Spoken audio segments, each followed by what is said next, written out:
Bilindiği üzere 1-7 Mart tarihleri ülkemizde Yeşilay Haftası olarak kutlanmaktadır. Bizler Yeşilay Haftası olarak Yeşilay Derneği, Siirt Sağlık Müdürlüğü ve üniversitemiz olarak çeşitli etkinliklere imza atmak istedik. Geçen hafta çok güzel bir panelimiz oldu.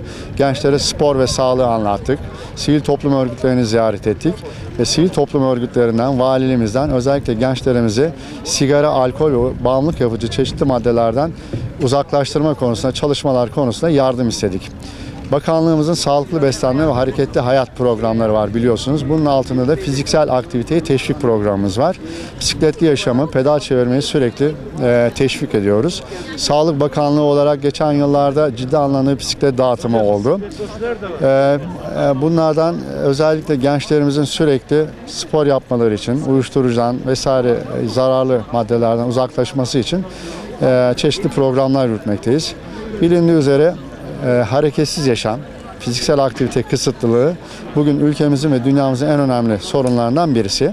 Dünyadaki ölümlerin listesine baktığınızda 4. sıklıkta hareketsiz yaşamı göreceksiniz.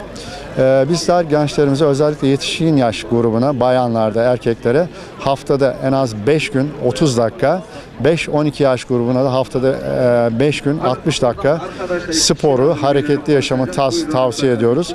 Gençlerimize mutlaka sağlıkta okuryazarlılığı öğretmeyi, sağlığı korumayı öğretmemiz gerekiyor. Sigara, alkol ve uyuşturucu gibi şeylerden uzaklaştırmak için spora yönelmelerini istiyoruz. Bu konuda bizim yapmamız gereken özellikle eğitimlere önem vermek. Gençlerimiz sigara, alkol, uyuşturucu gibi maddelere maalesef çok rahatlıkla her ortamda ulaşabilmektedir. Bizlerin il genelinde Başbakanlığımızın başkanlığında kurduğu 8 bakanlıktan oluşan bir komisyonumuz var. Uyuşturucuyla Mücadele Komisyonu. Bu komisyon çok güzel çalışmalar yapıyor. Gençlerimizi uyuşturucudan kurtarmak için her türlü tedbiri düşünüyoruz.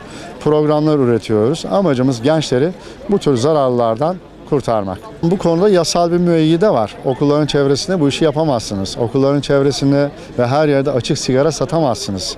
Bunları tespit ettiğinizde lütfen polislere ve bizlere haber verin. Mutlaka bizler de önlemini alalım. Tabii bu mücadele sadece bizim tek başıma yapacağımız bir mücadele değil. Halkın ve sivil toplum örgütlerinin desteği şart. Yeşilay Kulübü bünyesinde etkinlik yapıyoruz. Yeşilay Haftası münasebetiyle bisiklet turu etkinliğimiz var.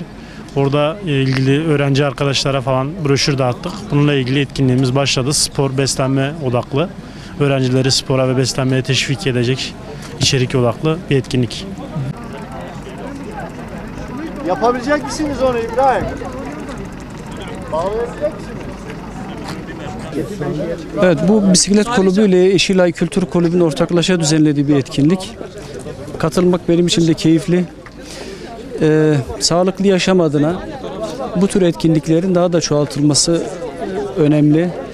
Üniversite adından da anlaşılacağı üzere üniversal kurumlar ve üniversiteli olmak sadece etrafı 4 duvarla çevrili bir derslikte ders görmek değil. Bu tür sosyal, kültürel, sanatsal etkinliklerde yer almak, bu tür üniversitenin sunduğu bu imkanlardan yararlanmak, üniversiteli olma hazzını da geliştiriyor gençler açısından.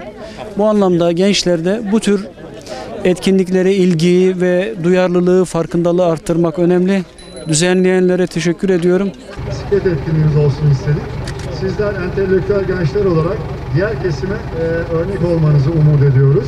Sizlerin yaptığı güzel şeylerde toplum tarafından destek görecektir. Bu tür etkinliklere desteklerinizi her zaman bekliyoruz. Çok teşekkür ederiz. Sağ olun.